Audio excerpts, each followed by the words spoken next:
What is up, chubby chasers? As always, this is Patrick, the guy who's been sneaking out of your mom's bedroom window when your dad comes home from his business trips a little early. Yes, I'm that mobile. I do fit through windows, but I don't fit through doorways, so figure that one out, little ones. Oh, today we got a bench day. Bench day 1. We've got 2 bench days every week because Papa Joe decided that I don't know what he decided. I don't really ask him the appropriate questions. I usually only ask him questions that are basically me overthinking. So, I don't know why we've got 2 bench days every week, but the second bench day is usually kind of like a accessory bench day, whereas the entire last year of programming was an accessory back day.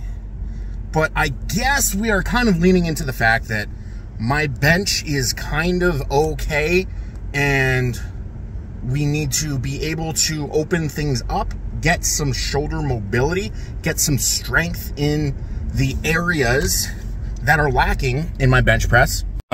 The flat bench, but not every flat bench doesn't prioritize the upper and lower pec. Rather, it is the middle pec. Last training prep, which was 14 months long, I ended up missing 575 about 4 weeks out from the comp. We get to the comp, we take some anti-inflammatories. That meant that I could actually hit 622 on the platform despite missing 575 in training. I mean, peaking and all that kind of makes things kind of different because you also reduce the amount of fatigue that you've got loaded into you when you're going into the meet and you've got your CNS primed a bit. But that missed 575 was supposed to be the peak, the highest percentage that I hit in training, and I didn't. And then a couple weeks later, I hit 575, but I got a multiply lifter to give me handoffs because he was the strongest guy in the gym at the time. And he did the multiply thing where he had his hands on the bar the entire time for no fucking reason. And so I don't actually count me at hitting that as hitting that, because even a little bit of tickles on the bar, no matter how much or how little, takes things off. It pushes it in directions. You may think it's only a pound, but it could be 5, could be 10. Like, any sort of bar touchage is bad bar touchage. It is not all you, but multiply.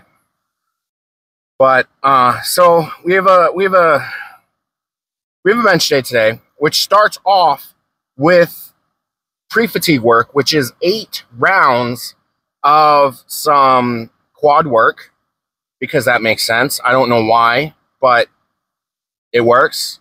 Some sort of funky voodoo bullshit, but it works. And then we've got piston toe taps, we've got lat prayers, and we've got chaos push-ups. I fucking love chaos push-ups, not because I'm good at them, because I'm actually pretty bad at them. They're just fun to do. And you'll see when I set it up, they are just fun to do. And then we've got incline bench. I looked at the program once and I saw incline bench and I was like, because I flat bench is my bread and butter, and incline bench has too much shoulders for me. I don't like it. I've got the shoulders of a 12-year-old girl. My shoulder press is like 225. I never train shoulders. I don't believe I've done any sort of shoulder work in the past 7 years until Joe started program seated overhead press. Well, he was doing seated dumbbell overhead press until I tweaked something in my pec, going too heavy, because that is a thing you can do in training. And the way that the training works, it's got an undulated deload going on. So it's like you never deload all 3 lifts at the same time. You're actually deloading one of the lifts at a time, almost like every week, but you're still getting enough volume and work in without like leaning into creating fatigue in the system. So you're still getting gains from the light work that you're doing. You're just not you're deloading the muscle groups that are required for that, which means you never really deload your back, but the back is more of like a stabilizer or a secondary mover when it comes to any of the big three power lifts, the squat, bench, and deadlift. So, yeah.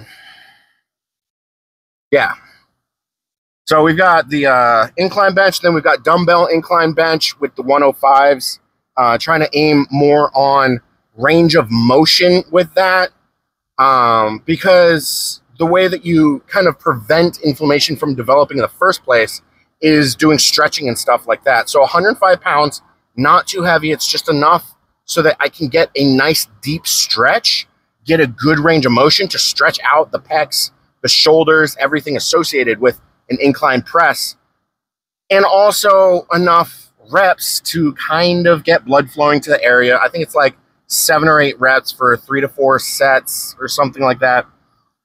I'll know later. But then we've got some supersets, because Joe loves his supersets. Supersets are the best thing that you can do to do muscle hypertrophy. You ever done a superset and not felt a super sick pump afterwards? One of the supersets I don't particularly enjoy, it would be the it's a single arm cable push down into overhead tricep extension. You're supersetting tricep with tricep, and it's 3 or 4 by 20. And the final reps of the final set, it doesn't feel like a pump. It just fucking hurts. It hurts.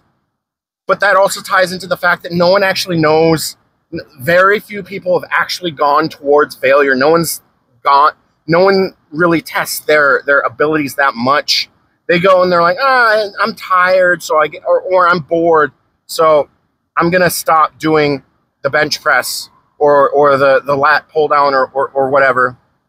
So we've got supersets that kind of push our comfortable limits, push us towards failure, but we also have rep ranges where it's doable, just very difficult, where like you'd probably want to give up at rep 15, but we're going to 20 reps, so it's gonna hurt. It's gonna hurt a lot, but it's going to hurt so good.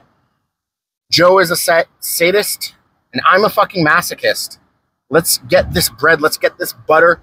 Let's fucking go, boys. So I have this Move Weight t-shirt, right? It's a 3XL. It's my equipment sponsor, right? They like to get high quality stuff. So they went out to, I think it was like Pakistan or something, and like sourced their t-shirt material from the actual source. But the problem is, I'm 341 pounds this morning, right? And this shirt is made for a 3XL Pakistani homie, right?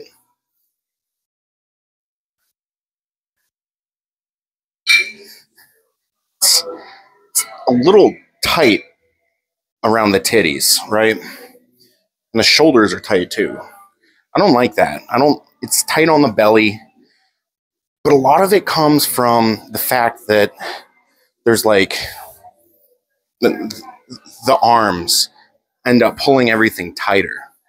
So what I like to do is I will find a little seam, right? Oh, and I do this with any t-shirt. It doesn't have to be this specific brand of t-shirt. And what I do is I find the stitches and I basically unstitch it so that it will fit my shoulders a little better. I haven't done it with this shirt yet, obviously, but once you get it going a little bit, it'll just tear off. I completely missed. Oh, that's the wrong seam. Oops. Oh. Helps to be strong.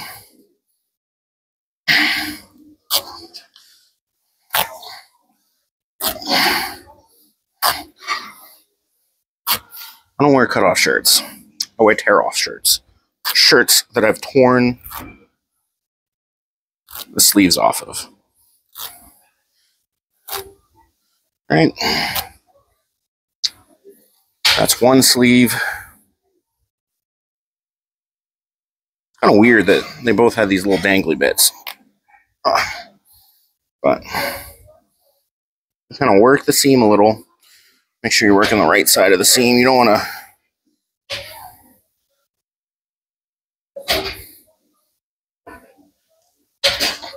to work the wrong part of the seam. Once you get a little hole going, there we go. Got two sides going at once here.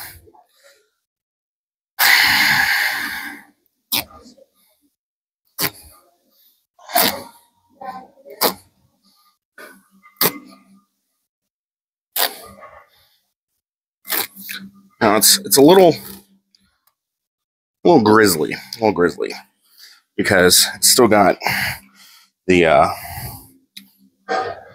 little bit of the threading left on there, but put this bad boy on.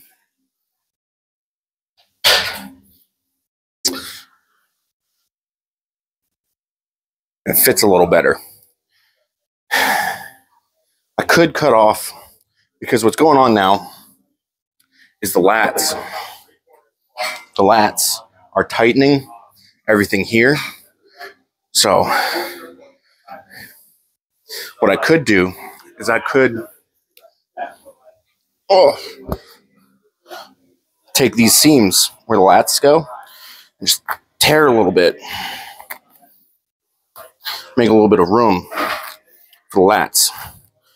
Problem with this is it can go all the way down to the edge of the shirt, and then it's a nipple shirt. And you don't want a nipple shirt because you don't want to be that guy, right?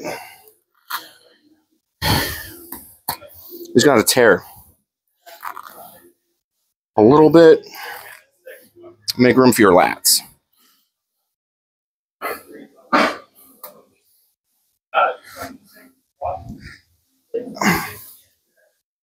And then put it on.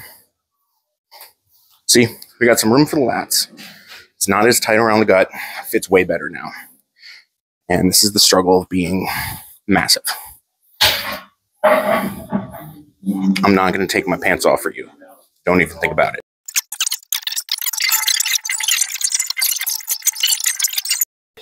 Welcome to my corner of torture. Got Bulgarian speed squats, pistons, squat,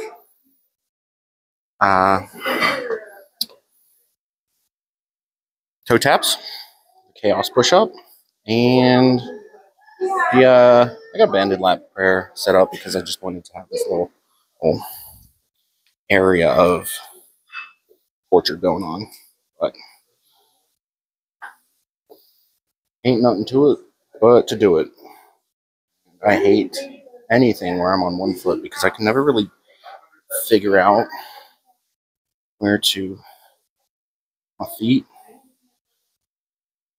Basically, you just try to do the regular squat thing where you break at the hips and then you go.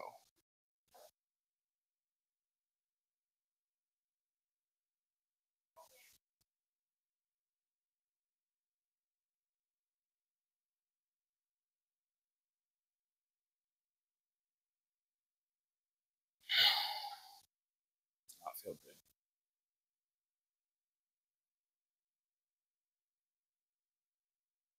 Got a 505 tempo on this too. Don't know how strict I am with that, but we're going down slow, coming up slow, as slow as possible.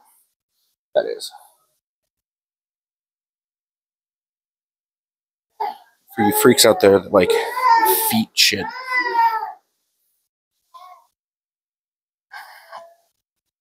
I hope you enjoy this. You're supposed to do this barefoot.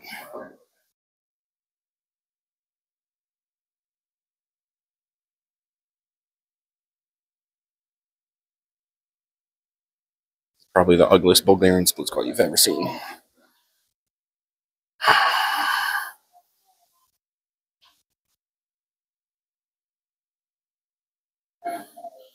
All right, toe taps. I think it's 12s. I looked at the program for 2 seconds.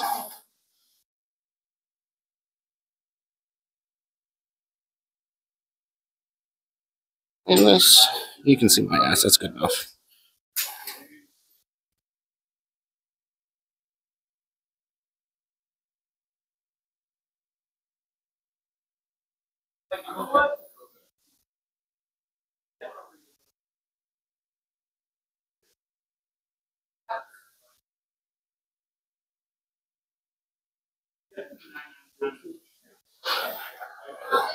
Focus on where weight's getting distributed. The heel and the outside of the foot.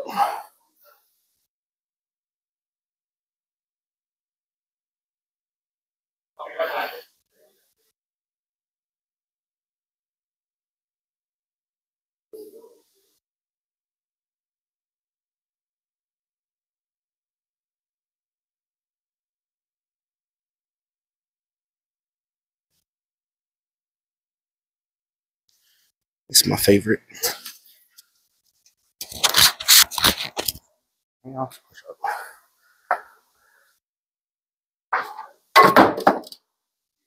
Life.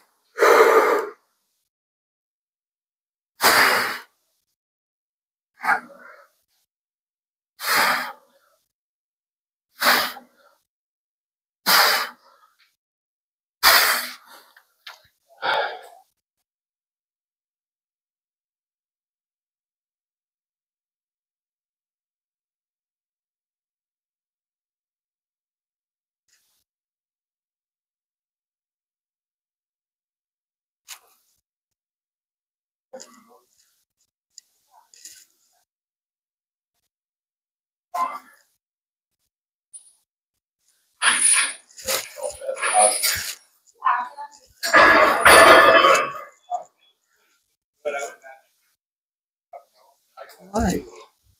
A little free fatigue torture. Gotta do that 7 more times. Fuck my life. All right. So, check the program. And it's incline pause spottos 4x7. And so, or rather, with the chaos push-ups, I've been having a lot of instability going on. Coach is like, "Are you spreading the bar?" And I'm like, "No." So I want to spread the bar, also squeeze with the thumb and pinky. So spotto presses 2 inches paused above the chest. There you go. Oh, it was later than expected.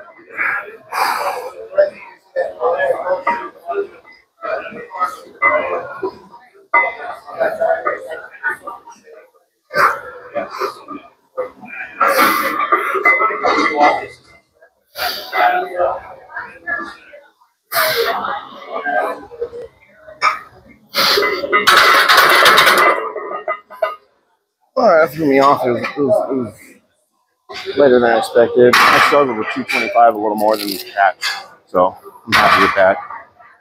Got 3 more sets left though. Shamelessly.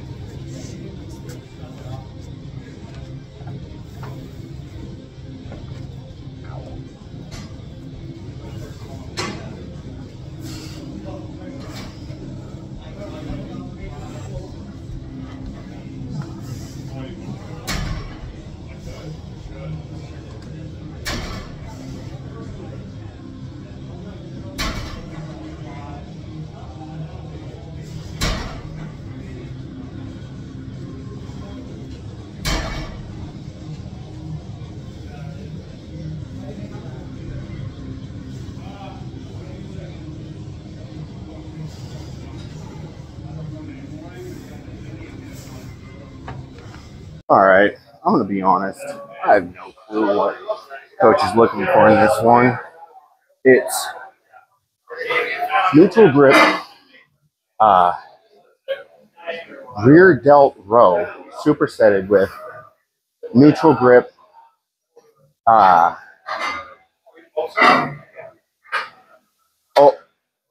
neutral grip lat row. But I remember last time I used like not a sissy bar, but like a really small football grip bar. And I put blues on it, and I put it in my notes, blues, and I was like, what the fuck did I actually put on there? I have no idea. But I remember Coach said use a cable next time. Use a cable. So now we're supersetting it on the cable. The rear delt row set up low, hold to your face, almost like a face pull, and then lat roll. You got to focus on the scapular stretch and retraction with the suboptimal handles, the handles.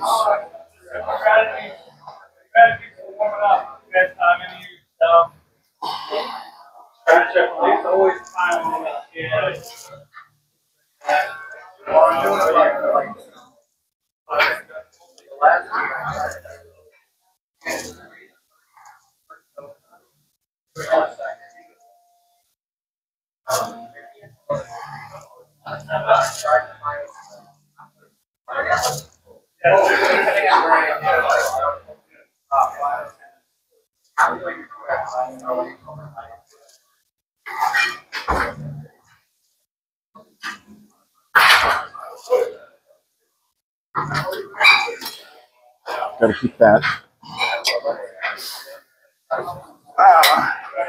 310013 tempo going on there.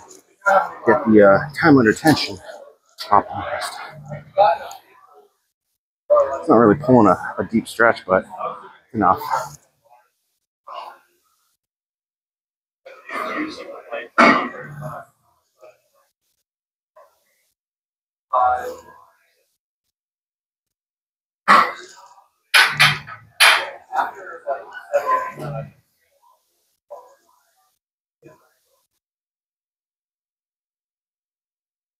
Probably do 1, 2, 3 plays and then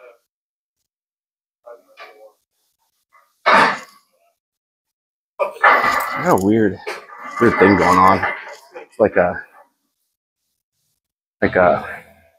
weird tightness. I don't know if it's in my oblique, if it's in my lat. 330 means I go up 5, 90-second rest, but it's like right there. It's like in the lat, but it's like it's not tight, it's not tear, it's not. I mean, like the kind of painful. I can't quite put my finger. Like a sour pain. oh yeah, always an option. I need a muscle mommy step on my back, give me a chiropractic adjustment, and not in a sexual way. All right, so this one. If you have any like pre-workout that has any sort of pump amplifier in it, some like nitrous oxide booster, some vasodilators in it, this is what's gonna make the money. It's a superset of triceps with triceps. 5 sets of 8 and 20.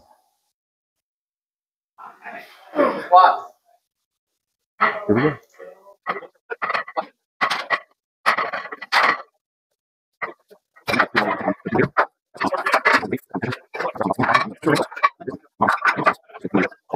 Look at this bad boy.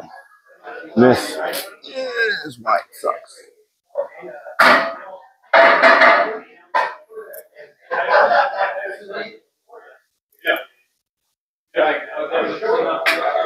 Yeah.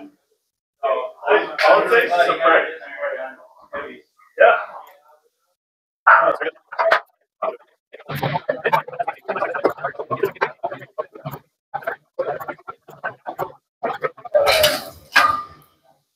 I'm getting a little bit of a pump on.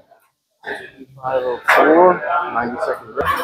I'm terrified of this. bullshit. I'll show you guys what it looked like. Not failure, but like actually how hard you should be going with the excessive. This shit's gonna hurt.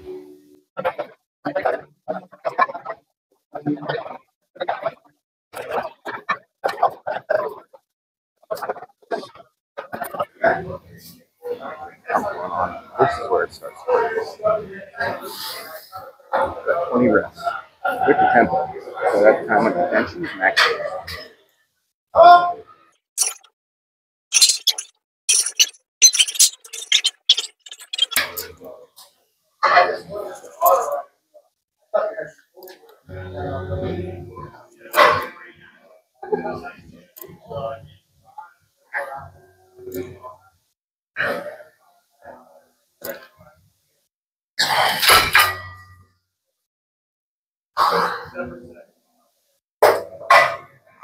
It's like my triceps trying to crush my bones, especially this one. But like I don't have a bicep pump right now, so it's like not even close. So this is the finisher. We got rear delt fly superset with push-ups, and it's sets of 12 delt flies, sets of 20 push-ups. All of the delt flies at the 310, 013 tempo to it. Push-ups don't. The important part of the push-ups is getting the eccentrics fast, because my eccentrics suck.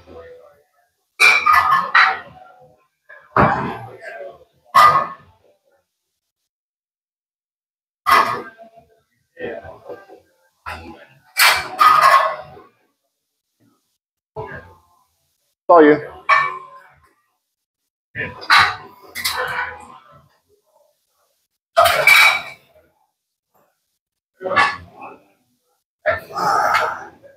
For the hardest part, doing push-ups.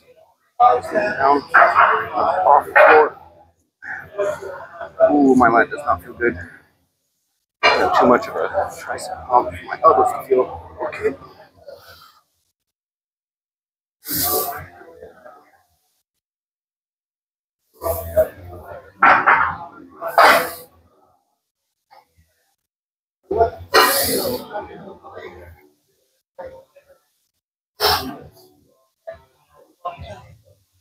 I don't know what the rest time is on this. Probably 90 seconds, 14 minutes. 42:05. Gotcha. Program. Alright, let's see what kind of pump we got going on here. Got a little bit of vascularity in the tricep. I don't know if you guys can see that. A little bit of forearm vascularity. A little shoulder definition. This is my good side. This is not my dominant side, but like you can see a little bit more definition in the shoulder, the tricep. Look at that. I don't got ripples in there, but look at that. You got a little bicep vein going on there. Not a bad pump. Not a bad pump. I might finish off with some forearms just to finish it off, though. Alright, so this angle is going to suck because we're like pushed off into a little corner, but we got a, I think it's like a 2-inch square piece of metal, and we shoved it onto the edge of a bar all the way up to the hub. And we're just going to hold this for grip for time. It's not going to be, we can't load it up because like it's on the like plate side of the barbell, but you ever seen strongmen doing like square bar deadlifts? That shit's hard on the forearms. This is gonna be I've never done grip stuff like this before. It's probably the closest would be like plate holds, but this is cooler. I like doing cool things, so ain't nothing to it but do it, you know? Gonna go till failure.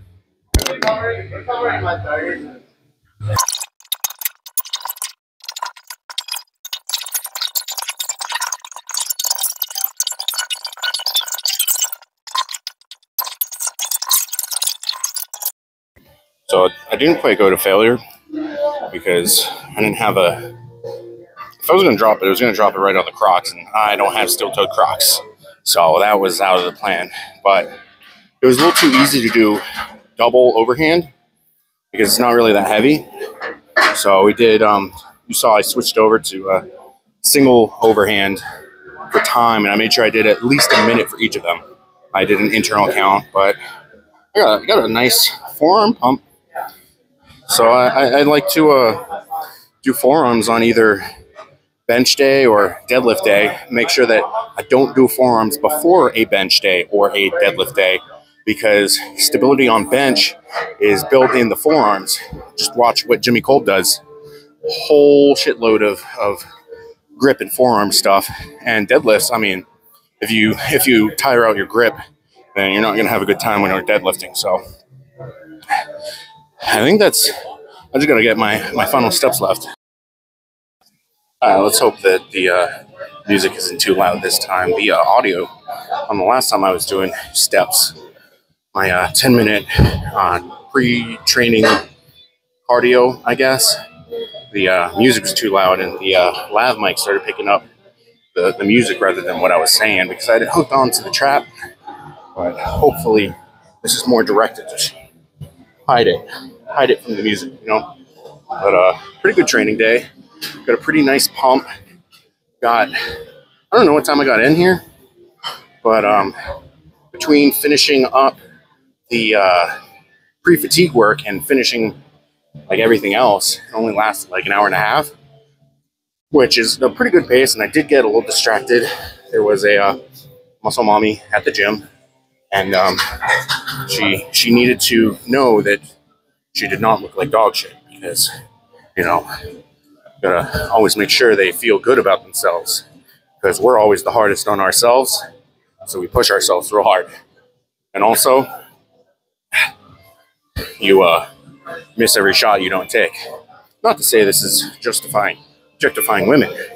This is called complimenting them, allowing yourself to get into the friend zone, because the friend zone leads to the best friend zone, and the best friend zone leads to the shoulder to cry on zone. And you know what? Tears are real great lube.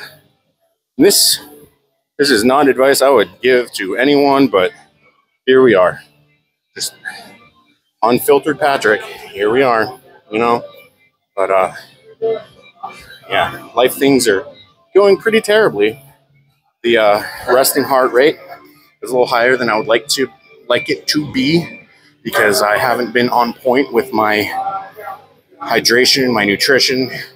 It's been a little off, but this week we're getting back on track. We're back on 100% meal plan today, really. So should be able to see the resting heart rate drop back down into the 60s. Well, I mean, my Fitbit tracks my resting heart rate, and some days it ranges from 50 to like 120, which, okay, that's not too bad. But it still says the resting heart rate is like 70, which I don't get how I can get my heart rate down to 50, because I'm not doing too much meditation work while I'm training, while I'm out and about. So I don't know how it's getting that low unless it's resting that low. But I can complain all I want. It's not going to change anything. It's just doing the cardio. I've got 8.9K steps so far, which means I got like 10 minutes of cardio left. And then I get to go home. New meal plan. I'm actually a little excited for, because we're focusing on getting all the carbs in at around training. Oh, I did fuck up today, though. I forgot to have my intra-training carbs. So, I mean, I can add that to the carbs, because I've got measurable macros to hit. It's just the timing's going to be off, which is an important thing when it comes to inflammation. But the majority of my carbs has to come from the day. The majority of my carbs has to come after training.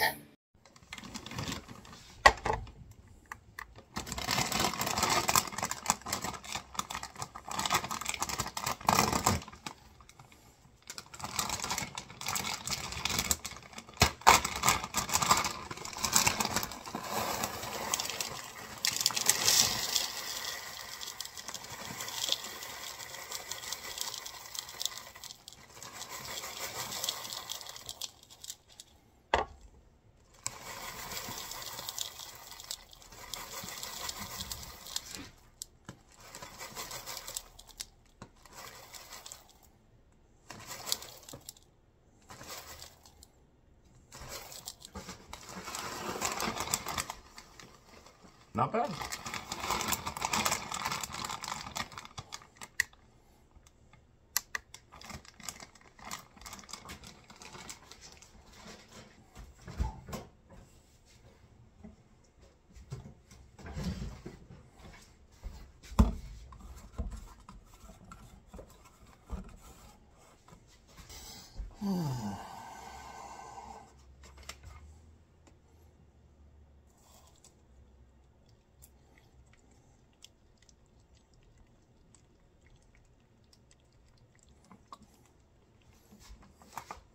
It's not enough.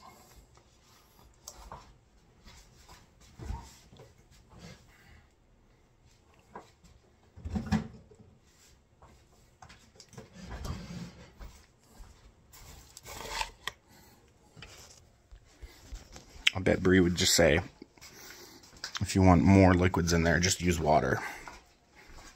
No, we'll see how this goes.